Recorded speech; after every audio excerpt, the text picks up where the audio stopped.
มัยสงครามเนาะอยู่แถวนี้นี่ระเบิดหลายพี่น้องคือแถวผู้แดงระเบิดแห้งหลายอยู่บ้านอยู่ให้เบาคุณกะบ่ค่อยหลายดอกระเบิดใหญ่เนาะเขาทิ่มเนาะมันมีซองคุมอยู่ให้เบาคุณก็พอได้เก็บเหล็กอยู่นั่นแหละพี่น้องพื้นนี่เป็นพื้นเบาคุณเกิดเนาะให้พื้นนี่ครบรอบตอนนี้21 ปีแล้วครบรอบตอนปีบาคุณเกิดนั่นแหละเขาลงเขาใหญ่บาคุณประจักษ์อีหยังเลยพอมาได้สัมผัสบรรยากาศกะโอ้ยบอกเลยติดใจอีหลีเมื่อบ้านก็คิดฮอดอยู่พี่น้องมาอยู่พี่ก็บ่อยากเมือเลยแต่ว่ามันจำเป็นต้องเมือพอแล้วเวียกงานก็จำเป็นต้องเมือนี่ก็ยังดำนายังเสียหญ้าอยู่สนามไสอีกพี่น้องบ่าวคุณเฮ็ดส่วนมันบ่าวคุณอยากได้กล้องโกโปรพี่น้องก็เลยเฮ็ดส่วนมันเฮ็ดสวนเนาะกับพี่อ้าย2 คนเฮ็ด2 คนเลยคือตอนนั้นบ่าวคุณเฮ็ดผู้เดียวบุกมันผู้เดียวเพราะว่าพี่ชายบ่ว่างเราเป็นทหารประจำการบ่มีเวลาแต่วันอาทิตย์วันเสาร์ช่วงปลูกมันเราบ่มีเวลาเลยเพราะว่าช่วงนั้นมีการปะทะกันมีการปะทะกันอยู่พุนมเนาะมีการปะทะกันก็เลยบ่มีเวลาเลยบ่มีเวลาเฮ็ดมันคืออยู่สนามไซนี่กะพวกกัมพูเชียหรือว่าพม่าเนาะกำลังสร้างเส้นทางไปสู่ลาว บางทีก็เกิดสงครามกันอีกปะทะกันอีกเนาะเพราะว่าเขาจะส่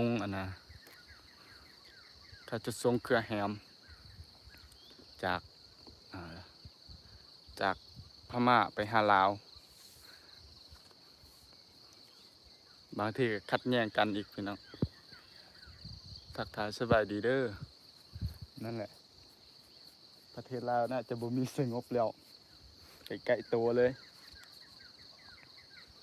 ใกล้บ้านเฮาเลยสบายดีเด้อพี่น้อง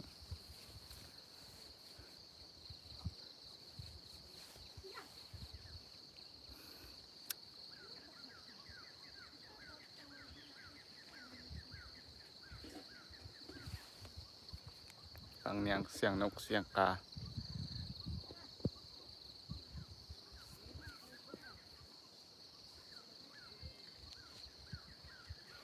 โอ้ยหมอสิได้ฉีดยาอยู่บ่มื้อนี้คันฝนบ่ตกฉีดยาพี่น้องเฮาฉีดยาน้ำก็บ่ค่อยมีเอาน้ำฝนนี่แหละตองน้ำฝนน้ำมดกับพักพรเสียหญ้าต่อว่าสิฉีดยาเนาะเพราะว่าหญ้ามันหลายหญ้าจรวดพี่น้องเอาเอิ้นว่าหญ้าจรวดเนาะหญ้าจรวดมันมีดอกเลยมันมีดอกยามเดือน11 12มันขายคือบงเขามักเป่าจังซี่เขามักเป่าหญ้าจรวดเนาะหญ้าจรวดอยู่ไสก็มีพี่น้องเอ้ยกระเพาะห้องลืมกินข้าวแต่เช้ากระเพาะห้องแล้วทักทายสบายดีเด้อพี่น้องเข้ามาทักทายกันเด้อเข้ามาคุยกันพี่น้องบางคุณบ่มีเรื่องสิเล่าแล้ว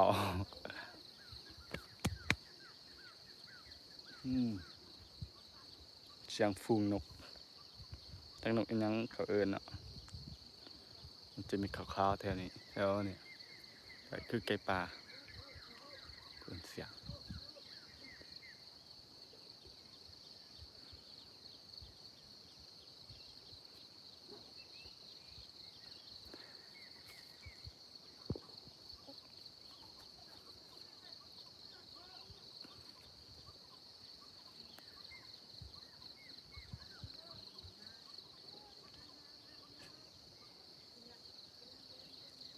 ทักทายสบายดีเด้